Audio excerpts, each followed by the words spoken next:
Hello everyone, welcome back to my channel. I am Vidika and I hope you all are doing absolutely. This video is all about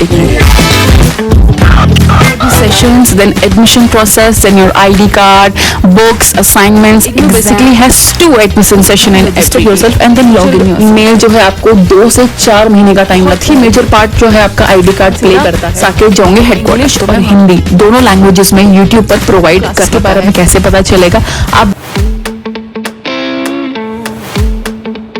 अब मैं आपको जो अगली चीज बताने वाली हूँ that is your assignment. Assignment is the most awaited topic in my video and I am also excited to talk about it because assignments really pissed me off or pissed every student because this is a very hectic process for every student. Let me clear all your queries in this. Okay, assignments जो है आप लोगों के ये भी session wise divide होते हैं. अब मैं आपको अपना बताती हूँ या मैं आपको और भी स्टूडेंट्स का बताती हूँ. देखो असाइनमेंट जो है आप लोगों के हर सेशन के अलग अलग आते हैं. अगर मैंने जुलाई सेशन में एडमिशन लिया है तो मुझे जुलाई सेशन का जो है क्या मिलेगा, असाइनमेंट मिलेगा. और अगर मैंने जैन सेशन में लिया है तो मुझे जैन सेशन का असाइनमेंट मिलेगा.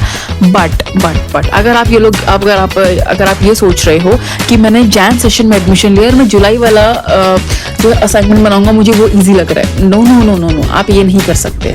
आपको अपना जैन सेशन का ही बनाना होगा और टाइम पे सबमिट करना होगा. एक और चीज़ मैं आपकी यहाँ पर बहुत ही अच्छे से क्लियर करना चाहती हूँ कि अगर आप लोगों ने जुलाई में एडमिशन लिया है तो आप जो एग्ज़ाम देंगे वो आप अपना जून में देंगे. अगर आपने जुलाई में एडमिशन लिया you will be appearing in your exam in June. और अगर आपने जैन में लिया है एडमिशन तो आप लोग जो है दिसंबर वाले में क्या होंगे, अपीयर होंगे. मीनवाइल का जो टाइम रहता है इस फॉर योर फुल्ली एडमिशन के लिए होता है. आप लोगों का एडमिशन ID कार्ड आना, क्लासेस लेना, क्योंकि देखो अगर आपने लिया है जुलाई में एडमिशन तो आप तुरंत जून में एडमिशन नहीं ले सकते. अगर आपने जैन में एडमिशन लिया तो आप तुरंत जून में एडमिशन एग्जाम नहीं दे सकते क्योंकि एक लॉन्ग प्रोसेस होता है. ये आपका ID कार्ड आना, क्लासेस लेना, सिलेबस कंप्लीट नहीं होता है.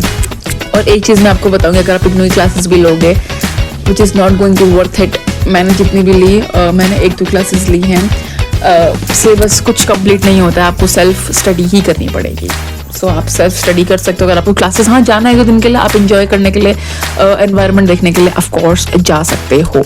जो आपका असाइनमेंट्स होते हैं वो आपके डिफरेंट मार्क्स के होते हैं. हर सब्जेक्ट का या फिर हर कोर्स का एक अलग असाइनमेंट होता है. उनके अलग क्राइटेरिया होता है. किसी का होता है कि सारे क्वेश्चन अटेम्प्ट करने हैं, किसी का होता है कि 2 सेक्शन में से 3 क्वेश्चन या फिर 2 क्वेश्चन ऐसे अटेम्प्ट करने होते हैं. किसी का होता है कि कितने भी अटेम्प्ट कर लो, आप अपनी मर्जी से 6 कर लो, 7 कर लो, 8 कर लो, लेकिन इतने क्वेश्चन आपको अटेम्प्ट करने ही करने हैं. तो अलग अलग कोर्सेज का अलग अलग हिसाब किताब होता है. मेरे टाइम पे जो है मेरा हिस्ट्री है मास्टर्स में, तो मेरे 2 सेक्शन थे. मुझे टोटल मिलाकर 5 क्वेश्चन करने होते थे, तो आपको 2-2 क्वेश्चन पर सेक्शन में से करने होते थे. तो मेरे में तो ये था.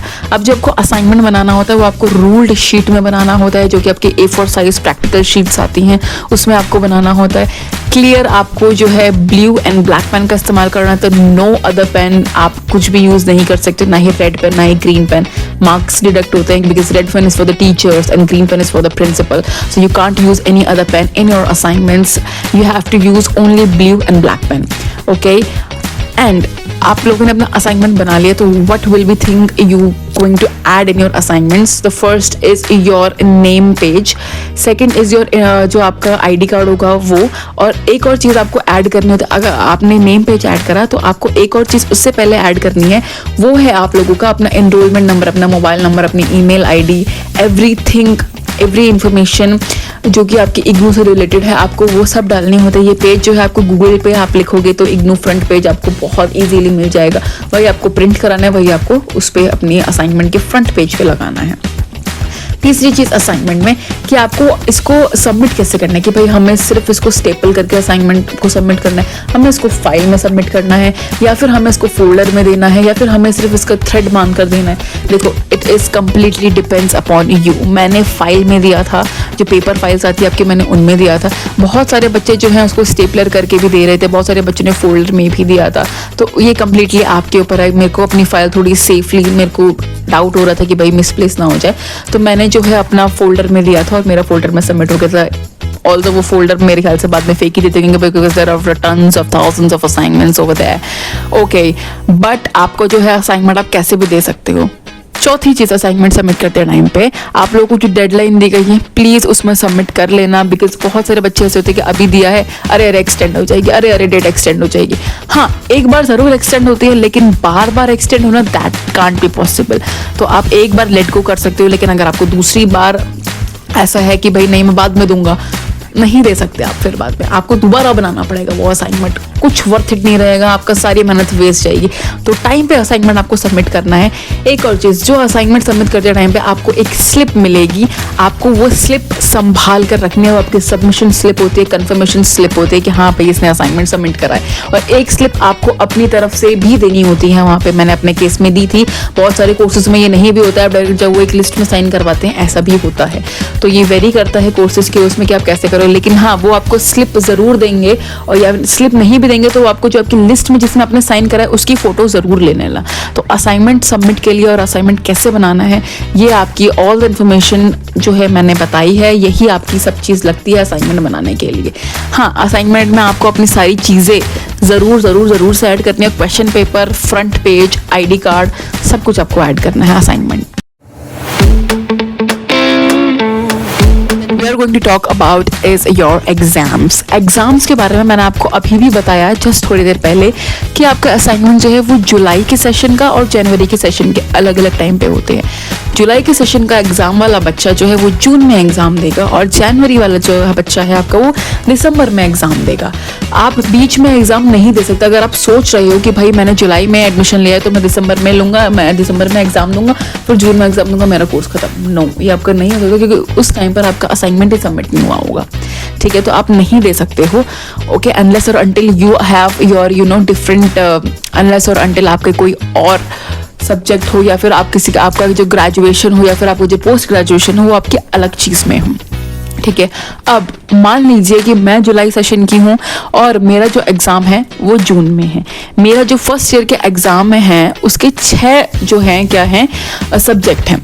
मैं चाहती हूँ कि मैं अपने सारे के सारे सब्जेक्ट दे डालूँ, सेम एज मेरी फ्रेंड है वो चाहती है कि वो 3 ही एग्ज़ाम उस टाइम पर दे। तो मैंने 6 के 6 एग्ज़ाम दे दिए जून में, और इसने 3 एग्ज़ाम दिए जून में। अब वो चाहते कि मैं अपने 3 एग्ज़ाम दिसंबर में दूँ, तो वो दे सकती है, उसमें कोई इशू नहीं है। उसका assignment valid for only 1 year, assignment जो है आपका वो 1 साल के लिए वैलिड है, इसलिए वो दे सकती है।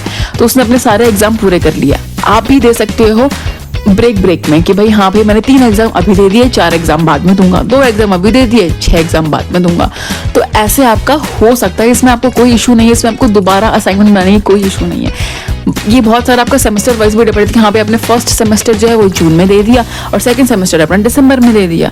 तो इस चीज़ के लिए भी आपकी डिवाइडेड रहती हैं चीज़ें। सेम एज जनवरी, आपने फर्स्ट सेमेस्टर का आपके दिसंबर में दे दिया, दूसरा सेमेस्टर आपने जून में दे दिया, फिर आप अपना सेकंड ईयर शुरू करोगे तो सेकंड ईयर का जो फर्स्ट सेम होगा या फिर थर्ड सेम होगा वो आपको दिसंबर में होगा। तो ये जो है आपका एग्जाम का पैटर्न होता है। अब अगली चीज़ जो मैं एग्जाम के बारे में आपको बताने वाली हूँ वो भी बहुत इंपॉर्टेंट है, आपका एग्जाम फिलिंग फॉर्म। आप लोग अपना एग्जाम का जो फॉर्म है वो टाइम से फिल कर देना। ऑफकोर्स रजिस्ट्रेशन आपको करना पड़ता है। रजिस्ट्रेशन करने के बाद आपको हॉल एडमिट कार्ड आएगा, जब भी आपका एग्जाम होगा तब आप लोग को अपने रिस्पेक्टिव एग्जाम सेंटर पे जाना है, एग्जाम देना है। मोस्टली एग्जाम 70 मार्क्स के, 100 मार्क्स के, कितने भी मार्क्स के हो सकते हैं, वो आपका कोर्स वेरी करता है, कोर्स टू कोर्स वेरी करता है कि हाँ इतने का एग्जाम होगा, इतने का एग्जाम होगा, उसमें कोई इशू नहीं है। आपको एक 25 पेजेस की शीट मिलती है, बस वही आप लोग को फिल करनी होती है। No extra sheet will be provided by IGNOU. आपको अपना आंसर ऐसा लिखना है कि हाँ मैं 25 शीट में या 32 पेज की, आई फॉरगॉट कि कितने पेज की शीट होती है, बट हाँ आपको कोई भी एक्स्ट्रा शीट प्रोवाइड नहीं होती है। सेम आपको ब्लू और ब्लैक पेन यूज़ करना है उसमें। आप अपना एग्जाम इतने अच्छे से लिखें कि आपका जो है अच्छे नंबर आपको प्रोवाइड हो। अब जो है आपका रिजल्ट आपका 2 से 2.5 महीने में आने लगता है। सारा एक साथ नहीं आता, सब्जेक्ट वाइज आपका कभी कभी आ जाता है, कभी कभी सारे एक साथ आते हैं, लेकिन मेजरली आपका सब्जेक्ट वाइज आता है कि इस सब्जेक्ट में इतने आए। थ्योरी का अलग आपका रिजल्ट आएगा और आपका जो है असाइनमेंट का वो आपका अलग रिजल्ट आएगा। थ्योरी का अलग, रिजल्ट का अलग, कंपाइल्ड रिजल्ट होता है वो भी अलग आता है। तो रिजल्ट आपका जो ग्रेड मार्क्स होते हैं और जो आपका टर्म एंड एग्जामिनेशन मार्क्स होते हैं, ये 2 अलग अलग चीज़ें हैं। ग्रेड मार्क्स आपका for assignment, term and examination marks for your theory exams. तो ये आपका सब कुछ था एग्जाम्स के बारे में। I am going to talk about the tips IGNOU में अगर आप हो तो क्या क्या टिप्स आपको फॉलो करनी चाहिए। फर्स्ट थिंग, आप लोगों को अपना रीजनल सेंटर का और इग्नू की website time to time check करनी चाहिए कि भाई लास्ट डेट क्या है और क्या क्या कैसी कैसी चीज़ें होने वाली हैं। दूसरी चीज़ जो है, आप लोगों को अपना व्हाट्सएप ग्रुप पर एक्टिव रहना है। बहुत सारे स्टूडेंट सपोर्ट ग्रुप भी होते हैं जो कि क्लास ही बनाती है। आप लोग अगर आप क्लास में जाओगे तो वहाँ पे बने रहते हो और टीचर्स आपको जो आपके मेन ग्रुप में भी भेज देते हैं, तो आपको उस ग्रुप में भी सुपर एक्टिव रहना है।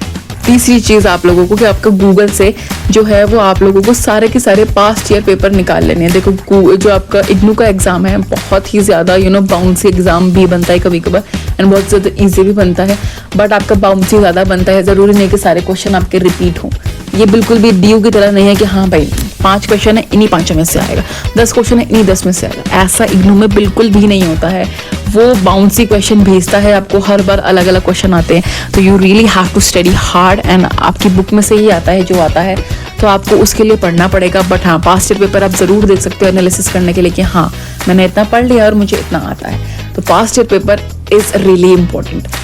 The fourth thing is to follow the E Gyan Kosh. अगर आपके पास बुक नहीं है, आपके पास बुक का कोई PhD ईयर हो गया खो गया, तो आप ई ज्ञान कोश की जो आपका प्ले स्टोर पे ऐप है या फिर आपको बहुत सारे PDF फॉर्मेट में चैप्टर्स आपको मिल जाएंगे, आप वो भी फॉलो कर सकते हो, आप वो ले सकते हो। ये बहुत ही ज़्यादा हेल्पफुल होता है। चौथी चीज़ जो है आप लोग, पांचवी चीज़ या फिर चौथी चीज़, आई डोंट नो, जो भी आपकी चीज़ें हैं, फोर्थ चीज़ जो अगली टिप है आप लोगों की, वो ये है कि आप YouTube पर बहुत सारे टीचर्स जो हैं इग्नू के ही आप लोगों को free of cost lecture provide करते हैं, तो आप वो फॉलो कर सकते हैं, वो भी बहुत ज़्यादा हेल्पफुल होता है। Next thing and the last thing is that कि आप लोग अपनी सारी की सारी रिसीट्स संभाल के रखेंगे, चाहे वो आपका ID कार्ड हो, चाहे अपने एडमिशन के टाइम पे आपने कोई भी रिसीट जो आपने पे किया हो उसकी रिसीट हो, आपका असाइनमेंट की रिसीट हो, आप लोगों ने जो आपका जो भी आपके रिजल्ट निकले हैं आपका उसका प्रिंट आउट हो, आप लोग वो सब कुछ संभाल कर रखेंगे। ये आपको आगे काम आता है या फिर कभी वो लोग मांग लेते हैं। I hope you really enjoyed my video and ये वीडियो आपके लिए बहुत ही ज़्यादा हेल्पफुल हुई हो and I tried my best to share everything with you guys and everything I share in this video are from my own experiences as a IGNOU student. तो मैंने अगर कुछ भी गलत बताया हो, I am so sorry for that. और आपको स्टिल कुछ भी और डाउट हो आप मुझे कॉमेंट कर सकते हो, मैं उसके लिए एक शॉर्ट वीडियो या फिर दोबारा से कोई एक वीडियो बना दूंगा। आई हैव नो इशू, मुझे कोई इशू नहीं है वीडियो बनाने के लिए। ऑल्सो जो भी आपको लिंक्स मैंने आपको बताई है वो आपको कमेंट सेक्शन अबाउट या फिर ऊपर कहीं प्रोवाइड कर दूंगी, तो आप उस लिंक में डायरेक्टली जा सकते हो, चेक कर सकते हो। एक और चीज़ मैं आपको बताना चाहूँगी, अगर आप लोगों को और भी या फिर मुझसे नॉट रिलेटेड टू दिस या फिर किसी और एडमिशन वीडियो के लिए कुछ और बात करनी हो तो आप लोग मुझे मेरे इंस्टाग्राम पे भी कनेक्ट कर सकते हो और कमेंट भी कर सकते हो। इंस्टाग्राम जो है वो मेरा आपका अबाउट सेक्शन में यूट्यूब के ही, और कमेंट सेक्शन में आप कमेंट मुझे कर सकते हो, मैं आपको ज़रूर रिस्पॉन्ड करूँ। And thanks for watching till the end. If you really like my video please hit the like button, subscribe, comment down your favorite part and share with your all the friends so that they can enjoy this video and they can also have a lot of information about ignore about anything. And yeah, I'll see you soon with yet another amazing video.